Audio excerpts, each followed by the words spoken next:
Good morning viewers, আমরা সকাল সকাল বেরিয়ে গেলাম দার্জিলিং যাওয়ার পথে। এই ব্লগে আমি শেয়ার করব শিলিগুড়ি টু দার্জিলিং যাওয়ার আমাদের পুরো জার্নিটা। তো আমাদের গাড়ি চলে এসছে, এই গাড়িটা আমরা বুক করেছি। শিলিগুড়ি থেকে পিক আপ অ্যান্ড ড্রপ দুটোই করবে।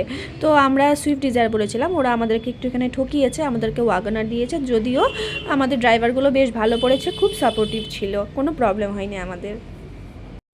পাহাড় আর মেঘের লুকোচুরি খেলা দেখতে দেখতে আমরা পৌঁছে গেলাম পাগলাঝাড়া ওয়াটারফল। সেখানে আমরা পাহাড়ি ইনস্ট্যান্ট ম্যাগি খেলাম, চা খেলাম। তো আমার মেয়ে পুরো রাস্তা বমি করতে করতে এসেছিলো, তো তার জন্য একটু ম্যাগি নিলাম। আর এখানেও কিছু দাদুন দিদুন ফ্রেন্ডস বানিয়ে নিয়েছিল, ওরাও টেক কেয়ার করছিল আর আমরা ফটোশ্যুট করছিলাম। তো ওরা খুব ভালো ছিল। তো মেয়েকে চকলেট, চিপস, আবার বমির ট্যাবলেটও দিয়ে দিয়েছিল নেক্সট জার্নিটা যাতে ওর কোনো প্রবলেম না হয়। আর এই ছিল সেই চমৎকার দৃশ্য, এই ওয়াটারফলস। আর যে আওয়াজটা, ঝর্নার যে আওয়াজটা বা অপূর্ব ছিল। তো সেখান থেকে বেরিয়ে আমরা চলে এলাম গিদ্দা পাহাড়। এখানে আমরা যাব মিউজিয়ামে, নেতাজির মিউজিয়াম, যেটা ছিল কার্শিয়াংয়ে। তো অ্যাকচুয়ালি এটা শরৎ বসুর বাড়ি ছিল, তো ওখানে নেতাজি ভিজিট করেছিল। তো এই জন্য এখানে সবাই এটাকে নেতাজির মিউজিয়াম নামেই জানে। আমার বরের পাশাপাশি আমার মেয়েও নেতাজির বড় ভক্ত হয়ে উঠেছে। যেখানেই নেতাজিকে দেখে সেখানেই জাতীয় সঙ্গীত গাইতে শুরু করে। তো ওখানের ভিজিটাররা সবাই ওর গান শুনে এসে ওকে আদর করছিল।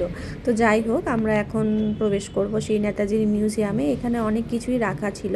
তো আমি পুরো ভিডিওটা আলাদা একটা ভিডিও দিয়ে শেয়ার করব এই নেতাজির পুরো মিউজিয়ামটা। এখানে ভিডিও করা অ্যালাউ ছিল, কোনো বারণ ছিল না। নর্মালি সব মিউজিয়ামে এটা বারণ থাকে, কিন্তু এখানে অ্যালাউড ছিল। তো এবার ভিজিটার, এটা একটা ছিল, ডায়েরি ছিল। ওখানে আমার মেয়েকে বলেছে তুমি লেখো কিছু, তো যে ও লিখে নিচ্ছে। তো আমরা ওখান থেকে বেরিয়ে আবার চলে যাচ্ছি আমাদের যে হোটেল ডেস্টিনেশন, মানে দার্জিলিংয়ের। এটা আমরা মেল রোডেই নিয়েছিলাম। এটা ছিল অর্কিড ইন্টারন্যাশনাল। খুব ভালো ছিল হোটেলটা, হোটেলের স্টাফরা খুব ভালো, নিট অ্যান্ড ক্লিন ছিল। অবশ্যই আপনারা এখানে আসতে পারেন।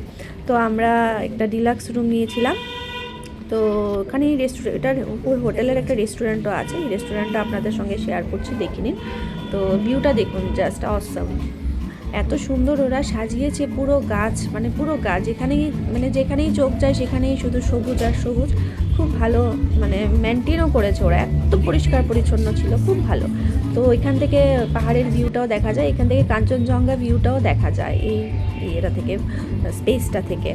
তো আমরা এখানেই ডিনার করব, লাঞ্চ করব, সব কিছু এখানেই এসে করব। তো এখান থেকে সেরে আমরা এখন চলে যাব আমাদের রুমে, যে রুমটা ওরা আমাদেরকে প্রোভাইড করেছে। ওটা আমরা কিং বেডরুম নিয়েছিলাম, যে ডিলাক্স রুম ছিল। ওটাও বেশ নিট অ্যান্ড ক্লিন একদম ছিল, একদম সব কিছু ওরা প্রোভাইড করেছে। এখানে একটা আমরা ইলেকট্রিক ব্ল্যাঙ্কেট দিয়েছিল, যেটা আমাদের খুব দরকার ছিল এই ঠান্ডার মধ্যে। যেহেতু রুম হিটারটা চার্জেবল ছিল, আমরা রুম হিটারটা নিইনি, এখানে ইলেকট্রিক ব্ল্যাঙ্কেট ছিল।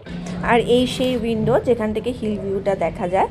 তো বেশ ভালোই হয়েছে রুমটা, ওরা যেরকম সাইটে দেখিয়েছে একদম একদম এক্স্যাক্টলি সেরকমই প্রোভাইড করেছে।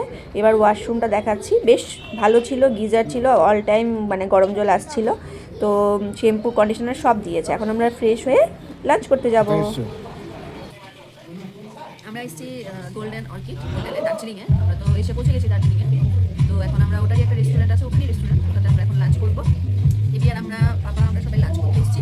তো প্রথমেই তারা আমাদেরকে গরম জল দিয়েছে এসছি করে, এখন আমরা গরম জল খাচ্ছি। বেবির মুখ থেকে ধোয়া বেরোচ্ছে, complimentary drinking water, hot drinking water. চলো আমরা এবার লাঞ্চ করি। কি গো, কি খাচ্ছ? prawn fried rice, chicken fried rice, and chicken momo. আমরা এখানে এসে দার্জিলিংয়ে এসবই খাবো, চাইনিজই খাবো বেশি ঠান্ডার মধ্যে। নাম পাতিও রেস্টুরেন্ট। কি রেস্টুরেন্ট? পাতিও। হ্যাঁ, চলো শুরু করো মামা। আমি তো মোমো খাবো। মোমো খাবে? চলো। আমি মোমো খাবো। ঠিক আছে, চলো আমরা শুরু করে নিই।